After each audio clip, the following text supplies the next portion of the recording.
Hello everyone, my name is Catalina Troncoso and I'm telling you about the legacy that each pandemic has left us. Since our origin, humans have suffered illnesses that, when spread through the population, have become pandemics, causing suffering and affecting every aspect of life. However, health crisis not only has brought death and suffering, but also generated great scientific and technological advance and installed habits and practices whose origin we have forgotten. As the microbiologist Joshua S. Loomis says, history is written not only by men and women, but also by viruses, bacteria, and parasites. Microbes are agents of change. This has been proven throughout history with different changes, of which are political and economic changes.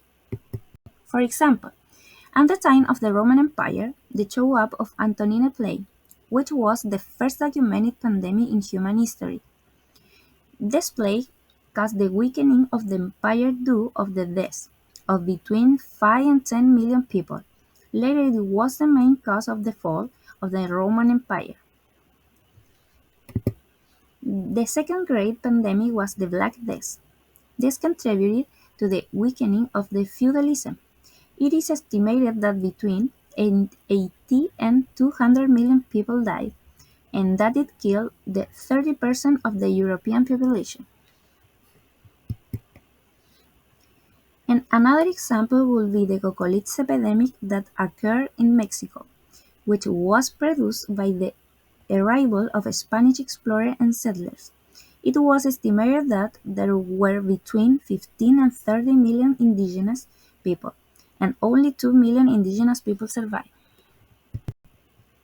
Medical change.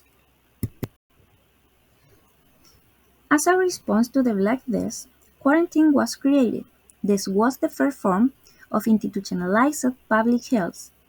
They forced the chief to dock and peripheral island to carry out their quarantine, and later it was implemented that infected people also had to quarantine their homes for 40 days and had to paint on a red cross on it with the phrase, "Lord have mercy on us," at the door. In addition, doctors began to perform body dissection again and began to publish new and updated scientific books, which they began to share with their colleagues, being the predecessor of the current papers. Improvement in urban plans.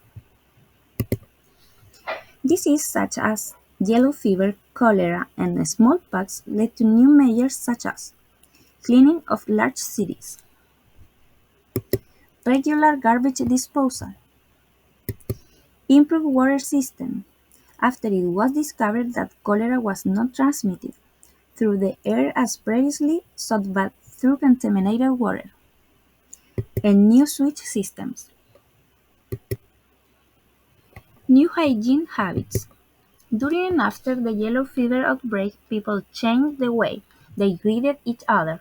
People were unaware that mosquitoes transmit the disease, and out of prudence, they stopped shaking hands. The custom of washing hands to prevent the spread of disease is no more than 130 years old. In 1840, obstetrician Ignaz Semmelweis hypothesized that the cause of death during childbirth was due to doctors not washing their hands or changing clothes between procedures. However, this hypothesis was not well accepted by doctors, so it was not until 1876 surgeons began to wash their hands after Louis Pasteur discovered that diseases were caused by microorganisms or microbes. The custom of spitting began to be frowned upon, so in 1890 the New York Department of Health banned spitting in public places to reduce the transmission of tuberculosis. In addition, the sharing of cups and bottles was discouraged. The use of antiseptic substances was also promoted to prevent infection, and the sterilization of surgical instruments. Scientific advance. New diagnostic tools were developed, such as the stethoscope, which allows listening to the lungs and the hearts of people with tuberculosis, instead of placing the ear on the patient's chest as was customary. The creation of the first successful vaccine, smallpox, was developed by the English country doctor Edward Jenner in 1796. One of the most important discoveries of the 20th century was the first antibiotic penicillin. This discovery was the product of the 1918 influenza pandemic by Alexander Fleming. However, it did not work for this disease, being used only 10 years after its discovery and which has saved millions of lives. The polio epidemic in Denmark led to establishment the first intensive care unit in a Copenhagen hospital, and the use of mechanical ventilation outside the operating room. Social and cultural changes in the scientific research. With the HIV pandemic, as well as is happening with COVID-19, they have helped promote a global approach to disease treatment. This pandemic forged a new form of activism, which managed to draw attention to the pandemic and the people who suffer from it. In order to obtain favorable legislation promotes scientific research for antiretroviral treatment and care for the sick, and in particular, it promoted new public-private partnerships that have become a model for financing current scientific research.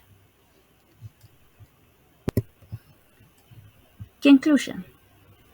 For sure, the COVID-19 pandemic left lessons, innovation, and discoveries. However, this is a new wake-up call to realize that the planet is fragile and that we must be open to the new changes that are coming in order to be able to survive in an increasingly globalized society.